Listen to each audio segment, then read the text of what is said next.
Welcome to the Lean Blog Podcast. Visit our website at www.leanblog.org. Now, here's your host, Mark Graban. Hi, this is Mark Graban. Welcome to episode 120 of the podcast for June 21st, 2011. My guests today are Jody Crane and Chuck Noon. They are co-authors of a new book called The Definitive Guide to Emergency Department Operational Improvement, Employing Lean Principles with Current ED Best Practices to Create the No-Wait Department. So Dr. Jody Crane is one of the nation's leading experts in emergency department operations. He's an emergency physician practicing at Mary Washington Hospital in Fredericksburg, Virginia, and he's also worked with hundreds of EDs from around the world in adopting innovations in the delivery of emergency care. And Chuck Noon is a professor of management science in the College of Business at the University of Tennessee. He's a founding member of the highly ranked Physician Executive MBA program and continues to teach there. So we have two guests, a physician and an industrial engineer, talking about how you can apply lean principles and practices to improving emergency departments and improving emergency patient care. So I encourage you to check out their book. You can find it on Amazon and other sources. And you can find past episodes at www.leanpodcast.org. Thanks for listening. Well, Chuck and Jody, I want to thank you for taking time out to talk today on the podcast.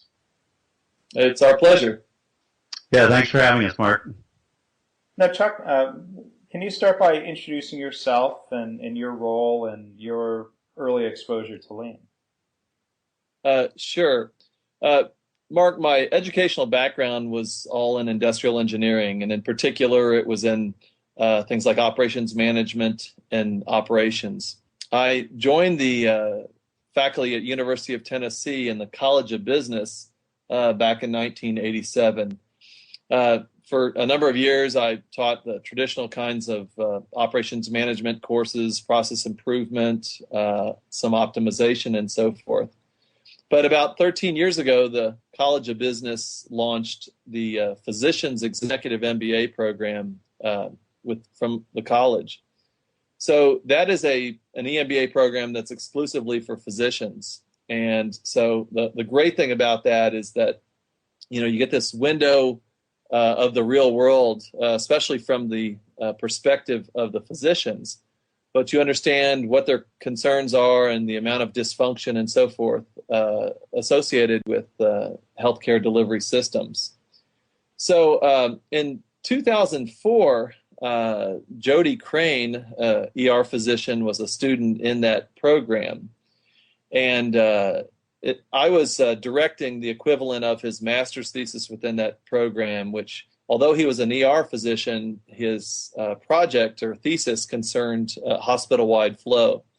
So we started working together that year while he was in the program, and he did a fine job on that. But after his graduation, then he went back and began to apply the concepts that we had learned or had been taught through that program, and began to apply them with a lot of success. A few failures, but mostly success. And the great thing was, as he was applying these in his real-world ER back in Virginia, we were able to sort out what worked and what didn't and why, because this was in the early days, really, when this whole concept of a manufacturing originated set of concepts and philosophies, being lean, were now making their way into service operations, and in particular into healthcare operations. So Jody and I began collaborating on executive education starting about 2006. We began teaching classes at the University of Tennessee Executive Education Center in the area of lean healthcare. So we have taught together in that venue for a number of years. And in the last few, though, we have really begun to focus on emergency medicine operations.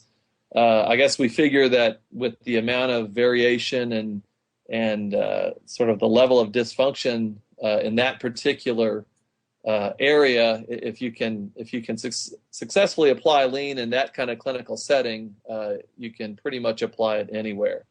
So that's kind of how we got to where we were. I'll turn it back to you, Mark.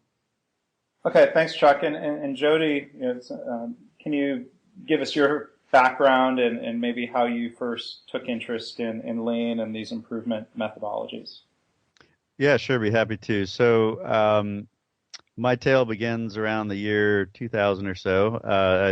I was just coming out of my residency. I trained at the University of Illinois in Chicago, and I took a job at a fairly busy emergency department at Mary Washington Hospital, which at that time saw about 65,000 visits or so a year. And I chose to kind of take a busier emergency department just because I was really interested in getting a lot of experience and wanted to be able to work side by side with other physicians, pretty much most or all shifts, so that I could kind of really understand emergency medicine. And as the emergency department at Mary Washington grew, it actually grew very quickly because it's the only hospital in town, so to speak. And so, a couple years into it, around 2003, we had just gone through an expansion, and we doubled the size of our emergency department in 2002. Around that time, I took on an assistant directorship position, and around 2003, our ED got real busy. Went up to 74,000 visits or so, and the wheels started kind of falling off the bus. It got very difficult to run. We had real problems with boarding in the emergency department, and we had very long length of stays and very unhappy patients, and a fairly frustrated community with how our ED was performing. And it was around that time I said, hey, is this really what I signed up for? Am I really kind of doomed to practice in a real dysfunctional healthcare system? And so that's when I kind of looked around and I said, hey, yeah, why don't I go back and get my MBA? Perhaps I'll maybe go into hospital administration. Maybe I'll go into something else other than medicine from my MBA, or maybe I'll learn some tools to help me and my group succeed. And over the year, so that was 2004, and over the time that I was in my MBA, I really kind of fell in love with operations management, and I'd kind of been in engineering earlier in my college career, and so I kind of had a tendency towards engineering, and I liked improvement, so I kind of naturally gravitated to that with my project, hospital-wide flow project. So in my year-long project was tracking flow of a chest pain patient from entry into the emergency department through the entire hospital, and kind of tying that back to ED and hospital overcrowding. And so again, Chuck mentioned how we began to kind of explore and expand the lean healthcare offerings at University of Tennessee, and then at the same time, I met a good friend of mine, Kirk Jensen. I met at the University of Tennessee, who's the head faculty for emergency medicine in the Institute for Healthcare Improvement, and he and I partnered up in 2006 as well. I gave a couple talks at the Hospital Flow Collaborative, and then he and I in 2007, or actually 2006, kicked off the Emergency Department Flow Collaborative, and that was kind of the second round of that. Kirk had done one earlier, earlier in the 90s, and so it was a combination of kind of learning some new knowledge, and then experiencing some different things with some different organizations and then kind of, as Chuck said, doing some on the ground work in our hospital. And again, it was at first it was kind of let's try some things, and then as the ball kept rolling, our entire organization really became really involved and really enthusiastic about applying lean principles. So we had really high level support from the board, from our hospital administrators, from the ED group that I work with, and from really the nurses. It was really a really wonderful explosion of some really nice efforts on behalf of just about everybody in the organization. And we ended up over time building just a really incredible place to work. despite having these at times daunting volumes. So our volume from 2004 to 2008 went from about 72,000 visits up to 108,000 visits. And we did so in the kind of the same footprint of our 50-bed ED that we expanded into in 2002. So based on kind of the improvements that we had made in our ED and partnering up with IHI and working with around 100 or so emergency departments over a several-year period, we just really kind of understood, or we really began to understand what lean meant within the emergency department setting, and we've just been kind of going full bore ever since. Well, it sounds like, Jody, there was a clear case for change both for the department and yourself professionally that sort of led this drive forward. Absolutely, and if you think about it, that's what lean's all about. It's about creating a continuous improvement environment, and I think from a leadership perspective, it's how do you continuously improve yourself, and from an organization perspective, it's how do you create that community of scientists where you're continuously evolving and learning from your experience. So yeah, absolutely. So let's talk a little bit about the book, and we'll switch back over to Chuck. Again, the title is The Definitive Guide to Emergency Department Operational Improvement. Chuck, can you tell us the story of the book and what led to its writing and publication? Well, Jody and I had been working together for a few years, both sort of developing things conceptually as well as putting them to work on the ground, as well as doing a lot of teaching.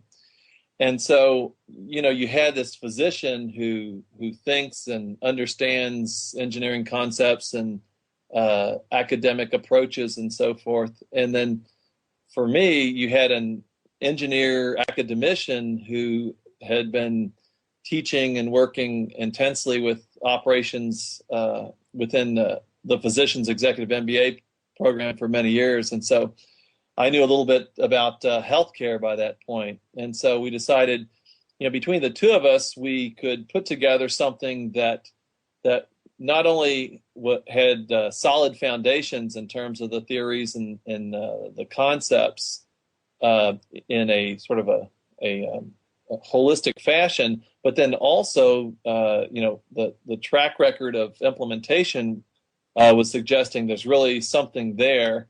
And we could then roll in cases, examples, real-world challenges to watch out for, and so forth. So the result is, again, a book that's pretty well grounded in terms of some of these deeper academic concepps, but yet is kind of written to almost be like a field book, in that someone who's motivated and sharp could pick up the book and pretty much make a lot of gains with it, and has enough detail to help them how to run events or to do analysis, and what are the key characteristics with respect to change management and leadership and sustainability and those things. So that's how we got to where we were on that. And it started, I think, as kind of a small project, but very, very quickly, when we realized everything that we wanted to share with the world and put into that book, and having taught it, we wanted to put that in a very accessible fashion, and hopefully we've gotten pretty close to that in terms of the book. And now, one thing I was impressed with about the book was the mix of very, very practical lean methods and the focus on culture, and, as Jody put it, creating a culture of scientists. But then, Chuck, from your perspective, and I share roots as an industrial engineer, to see the more mathematical and technical approaches, if you will, around queuing theory and other IE practices. Can you talk about the role of integrating ideas and methods like that with lean, which is sometimes less often is less mathematical? Yeah, that's a great question. I think it's kind of one of the distinctions of the book is, as an IE, you know, we know that topics or theories, things like queuing theory or flow through a network of queues or things like optimization, I mean, those topics and concepts have been around for decades, but their application in the real world has been really quite limited. This deployment, I think, was hampered by the fact that it was usually cast in a very complex fashion in terms of, you know, trying to educate individuals or deploy it, or sort of we as engineers got fascinated and would quickly jump to really sort of complex or overly complicated models. And so what we found, though, is that, you know, in many of the healthcare delivery systems that we work with, and emergency departments in particular, is, you know, they are actually operating quite often so far from optimal with respect to some of the key elements, like managing bottleneck resources and demand versus capacity, and, you know, these various sets of resources that all have to be in place, whether it's nurses or physicians or beds or other equipment. They all have to be really, you know, properly aligned with demand, or no matter how nice your handoffs are, you know, how organized your workplace is, et cetera, it's still going to be problematic. And so we see these systems that are running so far from optimal that we realize that if we can convey some of the, you know, basics of these theories in an accessible manner, and they can successfully apply them, you know, maybe not to the you know, nth degree, but if they can get pretty darn close, then they realize tremendous gains. And so we see the sort of the science and the math part of this is really just a sort of necessary complement to all of the on the ground changes in an overall philosophy that says, you know, we're gonna move this operation in the right direction. We're gonna develop our people with enough knowledge and implementation tools, both in the sort of classic foundational lean tools, but also in some of these flow-based considerations or inventory analysis and so forth.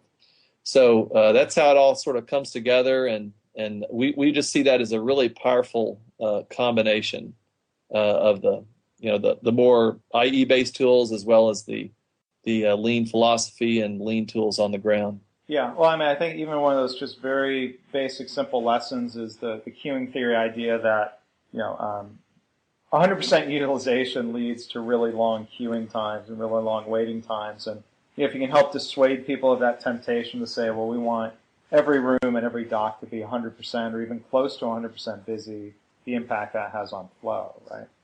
Yeah, that's, you know, I mean, the physics of queuing are like the physics of gravity, in that, you know, if you have high utilization, if you have high variation, some of it is system induced, you're going to get queuing. And so, you know, the skill there is to recognize that, understand what you can control and affect and what you can't, and what some of the sort of proven countermeasures are with respect to, you know, elements related to maybe just a single queuing interface, and then, you know, multiply that into a network of queues, and you'll really start to achieve flow.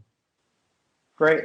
Jody, let's come back to you, and if you can talk a little bit about some of your examples at Mary Washington Hospital, some of the examples and results of the ED improvement, or the, you know, the hospital-wide flow, perhaps, and maybe more specifically talk about the role of the physician leader in making those improvements.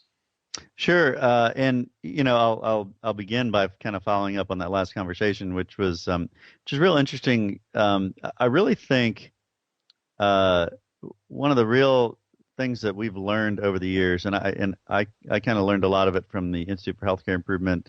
You know, Chuck, I think, kind of being an engineer, kind of intuitively knows it, but maybe didn't quite understand how it fit into healthcare in terms of really that gaining buy-in perspective. But, you know, this whole thought of the quantitative elements of improvement, I think it really sort of goes towards getting physician buy-in and having objective targets for improvement. And so when I think about the quantitative elements like queuing analysis and demand capacity matching, it really kind of serves a couple purposes. So one is just sort of understanding, where's my biggest bottleneck, and then how do I use my lean tools to unload that bottleneck. And early on in the IHI collaboratives that we were running, we just started kind of just matching up the number of docs and number of nurses we had on relative to our arrival patterns,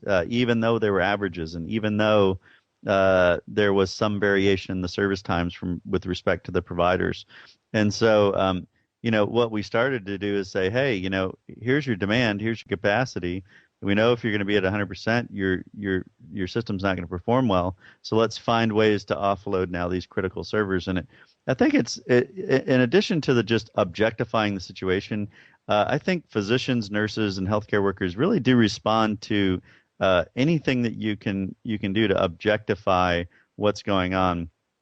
And at the same time, it sort of it puts sort of the problem out there unequivocally. So, okay, here's the mathematical reason we're having problems. So get past your doubts and let's move forward.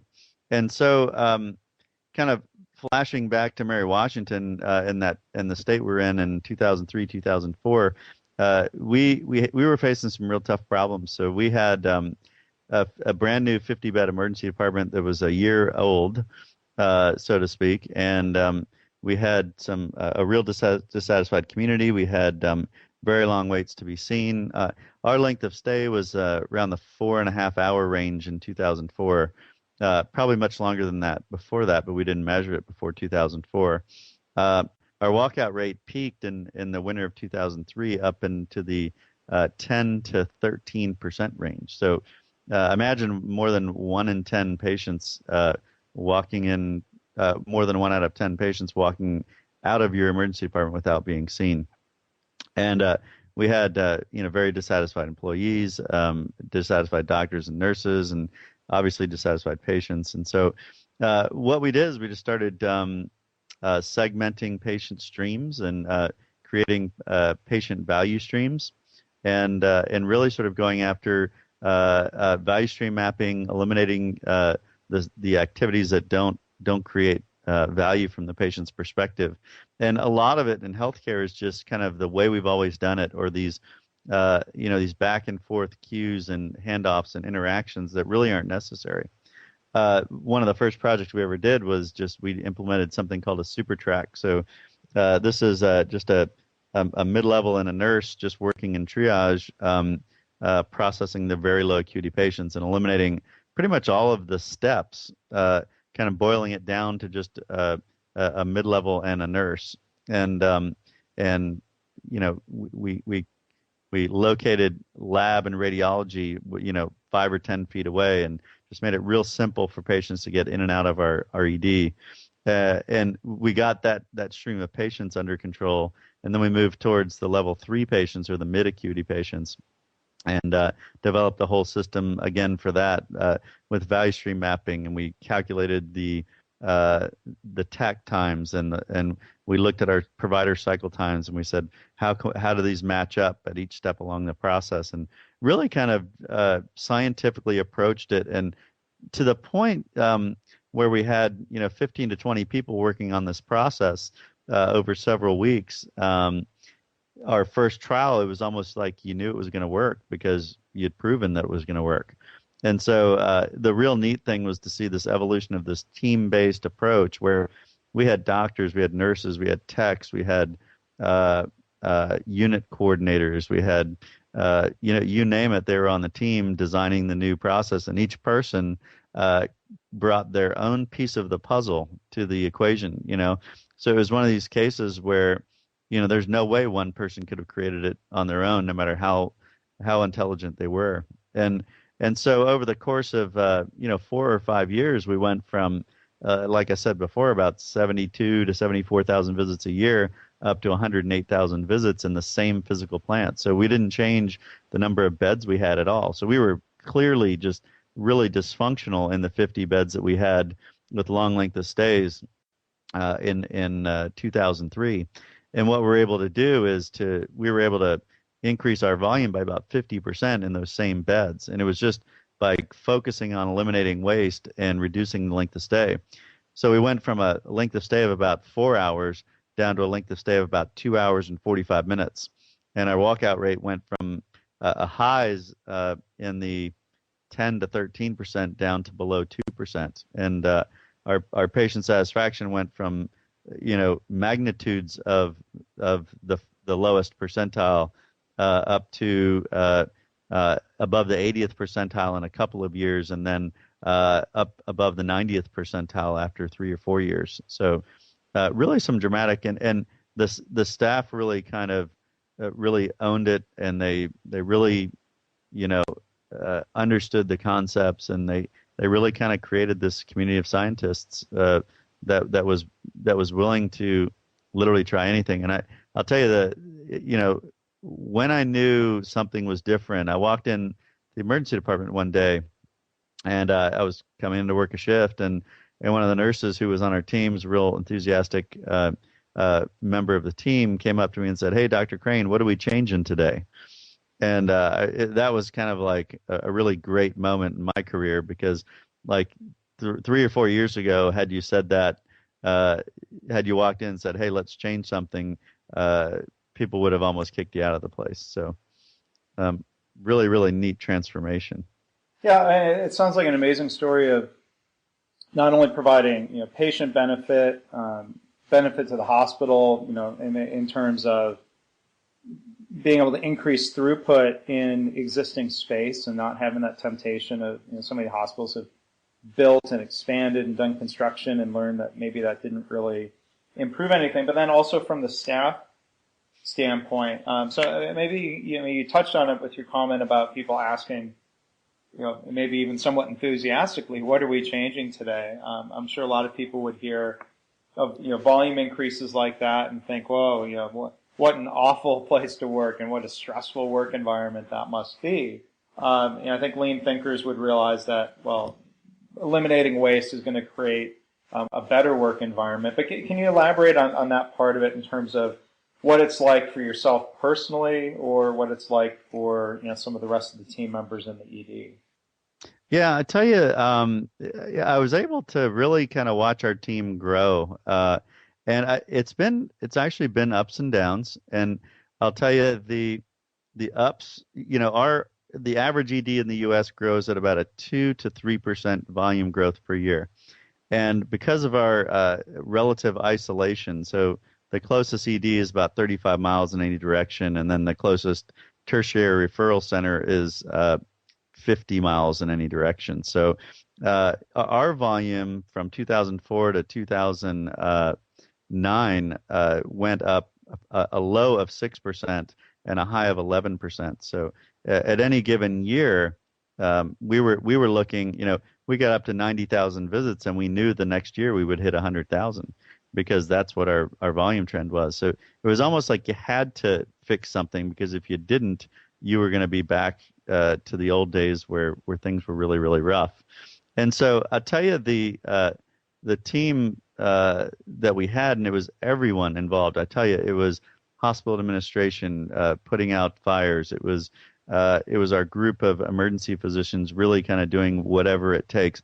It was the nurses really kind of understanding what their role was in the whole transformation, and all the way up to the board. And it was real neat, because we were able to take our team and say, hey,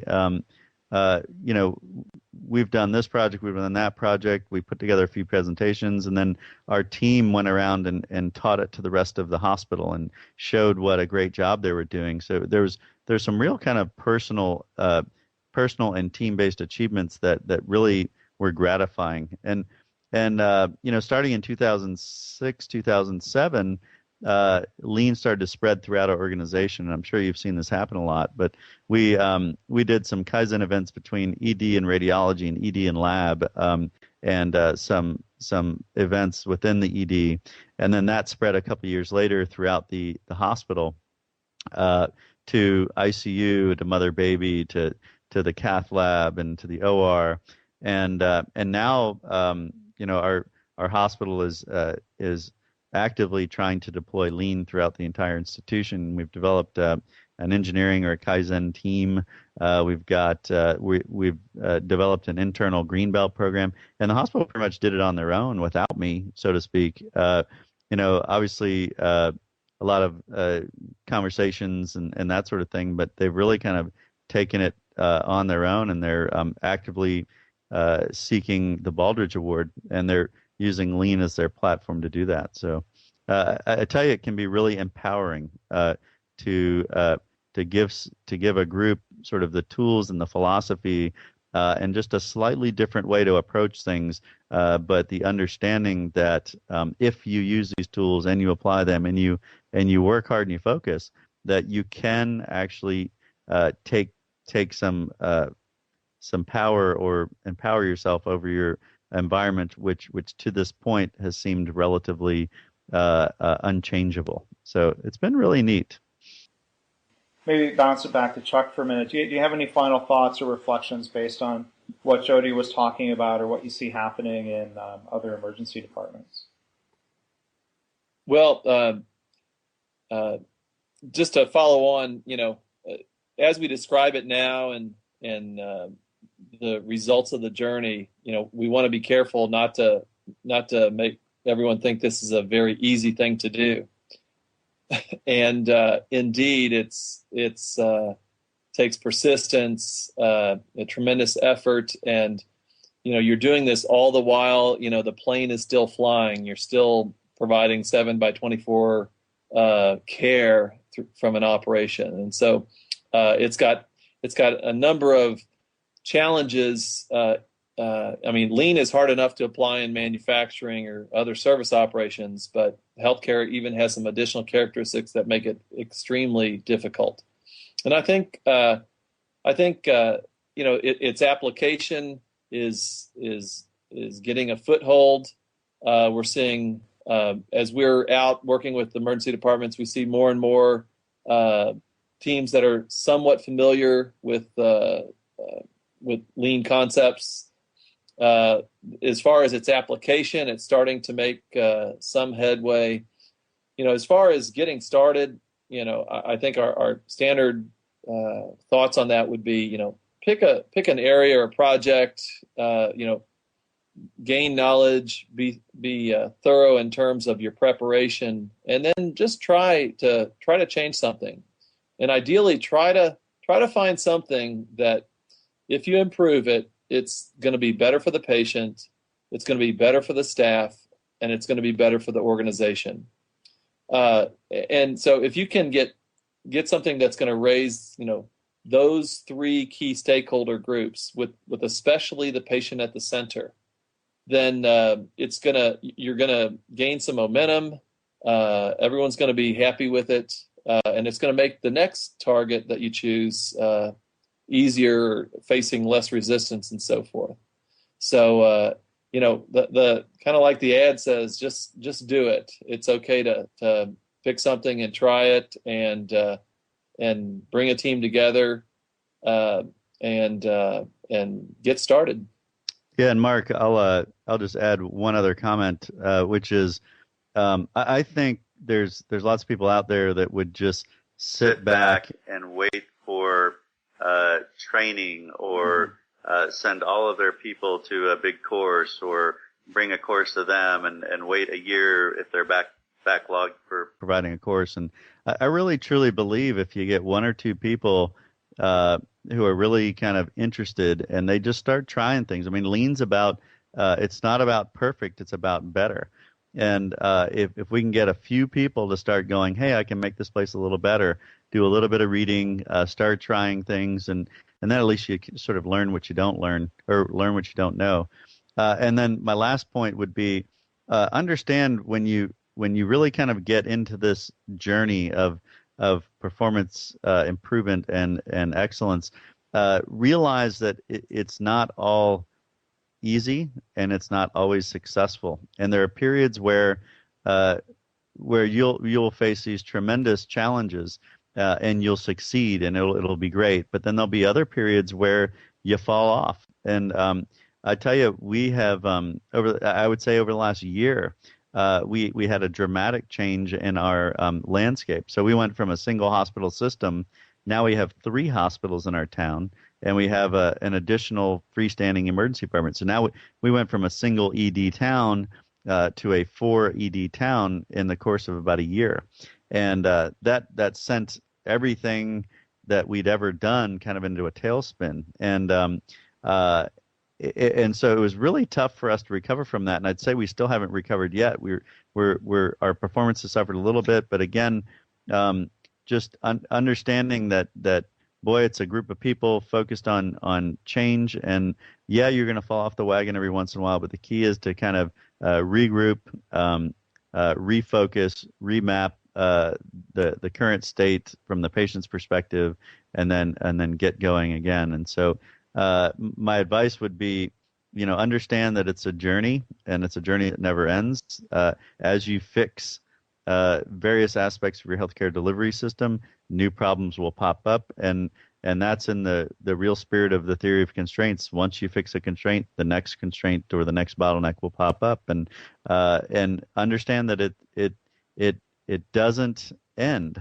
And if you think you've made it, you're one step away from failure. So, well, great advice, Jody and Chuck. Thank you for talking about your work and your book, The Definitive Guide to Emergency Department Operational Improvement. I highly recommend it. Was happy to be able to endorse the book, and I'm sure it's going to be helping a lot of people out there with the great insights and practical experiences that you shared from both your perspectives. So thanks for talking about all of that today.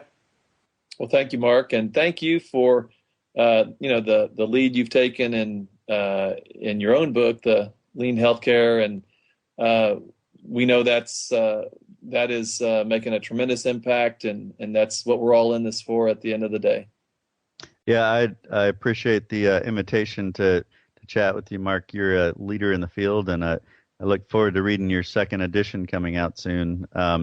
I tell you, there were a few Lean Healthcare books out before we started writing our book, or as our book was coming to fruition. And I tell you, it's been nice to kind of see and interact with people who kind of share a similar mission and desire to change healthcare. And we appreciate your leadership in the field. Well, that's very kind of you, and I appreciate not just your leadership in the field, but the fact that you did the podcast after working an overnight shift into ED. So get some sleep. It's such important work that you do, of course. So thanks both of you for your kind words and for your time today. Thanks, Mark. Take care. Thanks, Mark. Thank you. Thanks for listening. This has been the Lean Blog Podcast. For Lean news and commentary updated daily, visit www.leanblog.org.